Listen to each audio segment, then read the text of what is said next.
السلام علیکم ورحمۃ اللہ وبرکاتہ۔ نحمده ونصلی ونسلم علی رسولہ الکریم۔ اعوذ باللہ من الشیطان الرجیم۔ بسم اللہ الرحمن الرحیم۔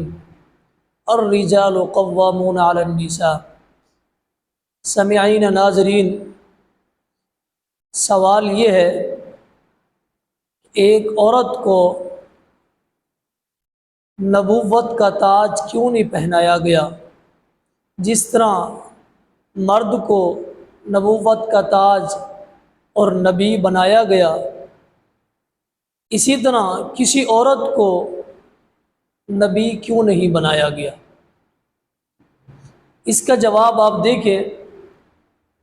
سب سے پہلی بات یہ ہے کہ قرآن مجید نے مرد کو سردار کہا ہے، سربراہ کہا ہے، قوت والا اور طاقت والا کہا ہے، جبکہ ایک مرد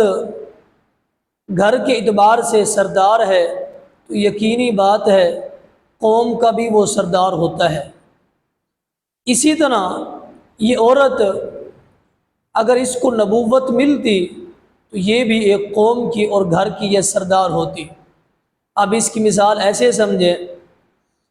کہ اگر اس کو عورت کو نبوت مل جاتی، یقیناً یہ عورت امام بنتی، اس کو امامن کروانی پڑتی، نماز پڑھانی پڑتی۔ جب نماز پڑھانے کے لیے امام بن جاتی تو اس عورت کے مقتدی مرد حضرات ہوتے۔ جب یہ عورت رکوع میں جاتی یا سجدے میں جاتی، آپ اندازہ لگائیں تو یہاں صورتحال اور کیفیت عورت اور مردوں کو کیا ہوتی۔ اس حکمت کے تحت اس عورت کو نبوت کا تاج نہیں دیا گیا۔ دوسری مثال آپ ایسے سمجھے، عورت مرد جس طرح نبوت ملنے کے بعد مردوں میں خلط ملط ہونا، رابطہ رکھنا اور مردوں کے پاس جانا، ان کا آنا، اسی طرح ایک عورت کو بھی ایسے رابطہ رکھنا پڑتا، مردوں کے پاس جانا پڑتا، دعوت تبلیغ دینی پڑتی، اور سارے یہ کام دین اسلام کے سر انجام دینے پڑتے۔ تو یہاں آپ دیکھیں ایک عورت کا مردوں کے سامنے ہر وقت یا ان کے ساتھ رابطے میں رہنا، تو یہ کس انداز میں اس کو دیکھا جاتا۔ تیسری بات، یہ عورت جس کو اگر نبوت ملتی تو یہ حاملہ ہو جاتی۔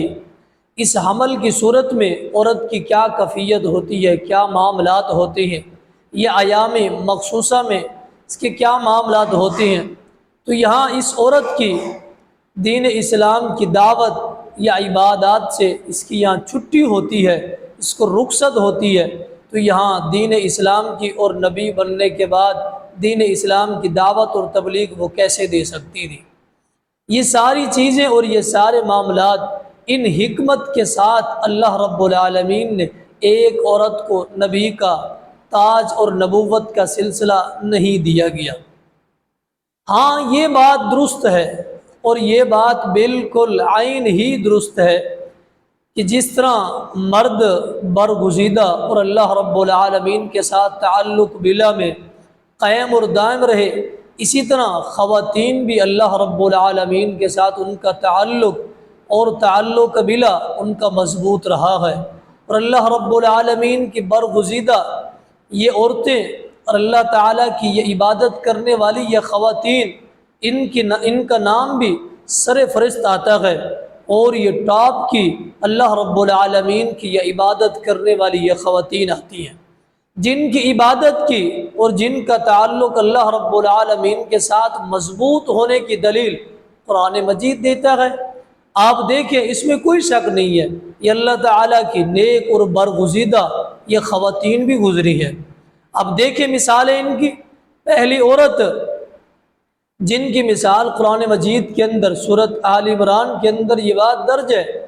وَإِذْ قَالَتِ الْمَلَائِكَةُ يَا مَرْيَمُ إِنَّ اللَّهَ اصْطَفَاكِ وَطَهَّرَكِ وَاصْطَفَاكِ عَلَى نِسَاءِ الْعَالَمِينَ۔ یہ کتنا بڑی فضیلت اور اہمیت والی بات ہے، مریم علیہ السلام کی عبادت کی اور ان کی برگزیدگی کی،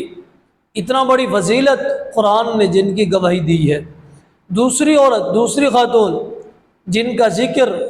سورۃ تحریم کے اندر آتا ہے، وَضَرَبَ اللَّهُ مَثَلًا لِّلَّذِينَ آمَنُوا امْرَأَتَ فِرْعَوْنَ إِذْ قَالَتْ رَبِّ ابْنِ لِي عِندَكَ بَيْتًا فِي الْجَنَّةِ۔ فرعون کی بیوی آسیہ علیہ السلام، جو کہ فرعون کی بیوی کی حیثیت سے اور پوری ایک ملکہ اور بادشاہی کی حیثیت سے زندگی بسر کر رہی تھی، لیکن اللہ رب العالمین کے ساتھ تعلق اس قدر مضبوط، اللہ تعالیٰ کی توحید کے ساتھ تعلق اس قدر مضبوط، فرعون کے گھر کے اندر دنیا کی ہر ایک آسائش، ہر ایک چیز، ہر ایک نعمت موجود تھی، لیکن اس کے باوجود بھی آسیہ علیہ السلام نے فرعون کی یہ ساری آسائشوں کو، ساری چیزوں کو ٹھوکر لگا دی، اللہ رب العالمین کی جنت کی مہمان بن گئی ہے۔ یہ اللہ تعالیٰ کے ساتھ تعلق کی یہ مثال ہے۔ اسی طرح تیسری بات سیدہ خدیجہ رضی اللہ تعالی عنہا کی دیکھیں، نبی اکرم صلی اللہ علیہ وسلم کے بعد آسمان سے فرشتہ آتے ہیں، آ کر کہتے ہیں کہ اللہ کے رسول صلی اللہ علیہ وسلم، اللہ تعالیٰ کی طرف سے یہ پیغام ہے، ایک عورت آپ کا کھانا لے کے آ رہی ہے، آتے ہوئے ان کو سلام پیش کرنا ہے اور ان کو ایک خوشخبری بھی دے دینی ہے کہ اللہ رب العالمین نے آپ کا گھر جنت کے اندر ایک ہیرے کے ساتھ بنا دیا ہے اور جواہرات کے ساتھ بنا دیا ہے، ان میں سے زیادہ نہیں، صرف ایک ہی مکمل ہیرے سے اللہ تعالیٰ نے آپ کا گھر جنت کے اندر بنا دیا ہے، اور وہ گھر سکون دے اور اس کے اندر عجب قسم کی لذت ہوگی۔ آپ یقین جانیں جنت ساری کی ساری سکون دہ ہے، لیکن سیدہ خدیجہ رضی اللہ تعالی عنہا کا گھر جو جنت کے اندر اللہ رب العالمین نے تیار کیا ہے، اس کا سکون اور اس کی لذت عجب قسم کی لذت ہے۔ یہ ان کی برگزیدی اور ان کی عبادت اور تعلق باللہ کی ایک دلیل ہے اور مثال ہے۔ اسی طرح سیدہ عائشہ رضی اللہ تعالی عنہا کے متعلق آتا ہے، جو کہ امت کی فقیہ ہے، محدثہ ہے، نبی اکرم صلی اللہ علیہ وسلم کے گھریلو معاملات اور نجی مسائل کو امت کے سامنے عیاں کرنے والی، بتانے والی، لوگوں کی اصلاح کرنے والی، امت کی اصلاح کرنے والی سیدہ عائشہ رضی اللہ تعالی عنہا کے متعلق قرآن مجید یہ ان کی طہارت، ان کی پاکیزگی اور ان کی شان، ان کی عظمت کے متعلق قرآن مجید کی 10 آیات اللہ رب العالمین نے نازل فرمائی ہے، جو کہ سورۃ نور کے اندر اللہ تعالیٰ نے یہ درج کر دی ہے۔ یہ ان کی شان کی، ان کی عظمت کے اللہ تعالیٰ کے ساتھ تعلق کی یہ دلیل ہے۔ اسی طرح سیدہ فاطمہ الزہرا رضی اللہ تعالی عنہا یہ جگر گوشہ محمد الرسول اللہ صلی اللہ علیہ وسلم ہیں، حسنین کریمین علیہ السلام رضی اللہ تعالی عنہ کی یہ والدہ مشتاق ہے، اور سیدنا علی مرتضیٰ رضی اللہ تعالی عنہ کی یہ زوجہ محترمہ ہے، جن کے متعلق نبی اکرم صلی اللہ علیہ وسلم نے یہ ارشاد فرمایا ہے، آپ فرماتی ہیں تمام عورتوں کی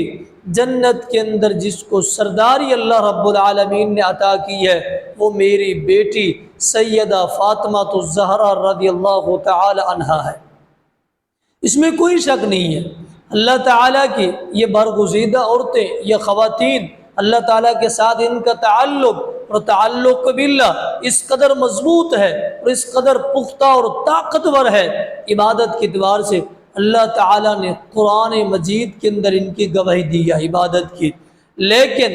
برگزیدگی عبادت اپنی ہی جگہ اللہ رب العالمین نے نبوت کا تاج اور نبوت کو جو سیرا ہے وہ مرد کے سر کے اوپر اور مرد کو پہنا دیا ہے، عورت کو ان حکمت